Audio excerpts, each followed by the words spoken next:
Good morning students, I welcome you all for commerce class. Next, under the chapter 16, we are going to see the next part, that is consumerism and need for consumerism, then definition of consumerism, significance of consumerism. Students, consumerism is an important chapter. It will be very useful for us also because since we are also our consumers, consumerism chapter deals with the protection of consumers, that we also should know how what way to protect ourselves from the scrupulous marketers as well as the sellers. I think so you all are thorough with the consumer part 1, meaning of consumer under the Indian Consumer Protection Act 1986 and also consumer exploitation. So let us move on with consumerism and need for consumerism. First we'll learn about concept of consumerism. It is the social force protecting the consumer and aiding the consumer. In other words, it is an effort to fight against the unfair marketing practices which is followed by the marketers with a view to secure consumer protection. Consumerism is the society's attempt to bring back the balance in the exchange between the buyers and sellers. Why is the necessity of the society to bring back the balance in the exchange between buyers and sellers? This is because the strength of power is normally higher to sellers rather than buyers. So, the term consumerism came into existence in the early 1960s when it was coined by the business community in the Western world, particularly in America. So, remember students, this consumerism was started in America. Why it was started? In order for the social force designed to protect the interest of consumers by organizing the consumers to bring pressure on the business community to ensure protection.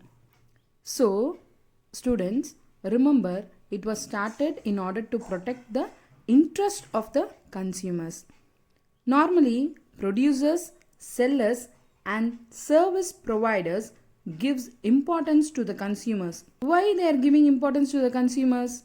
In a sense, every one of us is a consumer. So that only they are giving importance to the consumers.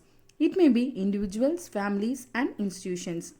They consume a variety of products and avail a number of services almost every day. As students, you will buy what? Textbooks, notebooks, pen and other stationery items for your studies. Sometimes, one quire notebooks you buy do not contain 192 pages and the pencil is not of a good quality. Have you not been dissatisfied and heated over these when you have paid a fair price? Sometimes would have got tensed of purchasing a goods which of defective quality. So students, we have been sometimes dissatisfied as customers. The consumer is one who consumes goods manufactured and sold by others. As already said, the term consumerism was first coined by businessmen in the mid-1960s as they thought consumer movement as another is like socialism and communism, threatening capitalism. It means it concentrates on welfare of the society and community by threatening the capitalistic nature of the sellers and marketers, particularly businessmen, those who are indulging in exploitation. Next, we'll move on with definition of consumerism. There are nearly 4 definitions. Let us see one by one. First definition given by L. Mazzei. According to L. Mazzei, consumerism is an attempt to enhance the rights and powers by buyers in relation to sellers. Meaning is, consumerism means trying to do something in order to improve the rights and powers by buyers against the sellers. Next definition by William Stanton, he says, consumerism means the actions of individuals and organizations in response to consumers' dissatisfaction arising exchange relationship. Meaning, according to him, it is the response of consumers' dissatisfaction taking place while in the exchange relationship, while in the defect of exchange relationship, the act which is carried on by the individuals and organizations. Next definition given by Philip Kotler. According to him, consumerism is not limited to organized efforts only but is a social movement seeking to augment the rights and powers of buyers in relation to sellers. meaning consumerism is a social movement for him. According to him, it is a society, benefit of the society, seeking augment. What is meant by augment? To increase the amount of something, that to increase the rights and powers of the buyers in relation to the sellers. Next definition, according to Richard and James, what he is telling is, it is an organized efforts of consumers seeking redress, restitution and remedy for dissatisfaction they have accumulated in the acquisition of their standard of living. Organized efforts means the consumers all together, they are trying to combine in order to seek redress. Redress means compensation. Restitution means giving back the defective quality product, and seeking remedy. Remedy means solving for dissatisfaction. Dissatisfaction, with whom they are dissatisfied? With the sellers, the consumers are dissatisfied. So they have accumulated in the acquisition of the standard of living. So the standard of living is not attained by them. First, to protest against business injustices. That is, protesting means objecting business injustice, and to efforts at correcting these injustice. Consumerism has to protest against unfair business practices. Unfair means illegal business practices, and injustices aims at removing or uprooting them or reducing them, if not eliminating them totally. The aim is to what? To try to remove all these unfair trade practices, if not diverting the sins of the sellers, if not asking the sellers to reduce their unfair trade practices, if not completely eliminating them totally. There are countless injustices and unfair practices. Examples are supply of unsafe products, adulteration, fictitious pricing, defective and deceptive packing and packaging, false and misleading advertisements and sales literature, hoarding, profiteering, black marketing, price collusion, misuse of brands, planned obsolescence, short measures and weights, release of those goods which are not really wanted by the consumer nor can they afford, facelifting of products and the like. Here, unsafe products refers to hazardous products to the consumers. Adulteration refers to mixing of other particles in the food products. Fictitious pricing means heavy pricing. Defective and deceptive packaging and packing means the packing will not be proper. Packaging also will not be proper. So normally it may be destroyed while in travel or in transit. False and misleading advertisement. Advertisements will mislead the consumers. And also sales literature. Sales literature means during the sales, what type of sales is done, where it is done, it will not be given a proper information.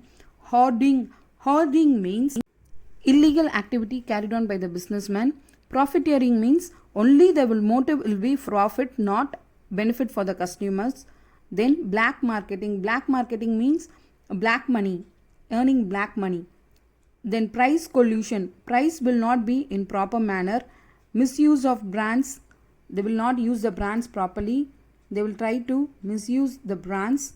Planned obsolescence means it will not be maintained properly by the seller and it will be destroyed, and that destroyed product will be sold to the consumers. No proper payments, they will not provide the necessary goods to the consumers what they are really in need of. Some products will be sold after the expiry date also. So these ways are ways in which the sellers are trying to exploit the consumers. Next we'll move on with significance of consumerism.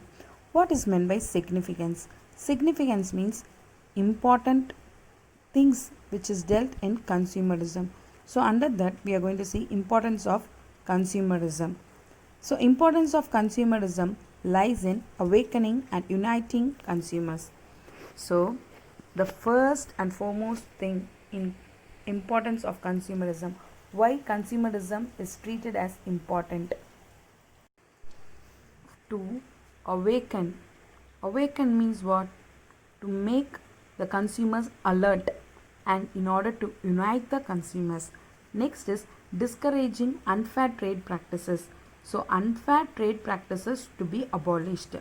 Next, third one is protecting against exploitation, in order to protect the consumers against the exploitation by getting exploited by the scrupulous unfair marketers. Next, the main thing in order to awaken the government. So making the government be alert that these exploitation is carried on by the marketers. Next one is effective implementation of consumer protection laws. So in order to implement the effective laws in order to protect the consumers against these exploitations. Next one is providing complete and latest information. So what all the necessary information and the complete information, the recent informations are provided to the consumers. The last one is discouraging anti-social activities, in order to discourage the anti-social activities, that is which are against the society. The activities which are against the society has to be discouraged, that is it should not be followed in the country. With this we will conclude today's part, students. So I think so you all would have somewhat understood about consumerism. Then tomorrow we'll see about how it started, the origin, evolution and growth of consumerism. So today what we saw, the concept of consumerism, need of consumerism, definitions of consumerism, and then importance of consumerism. Thank you, students. We'll see you tomorrow.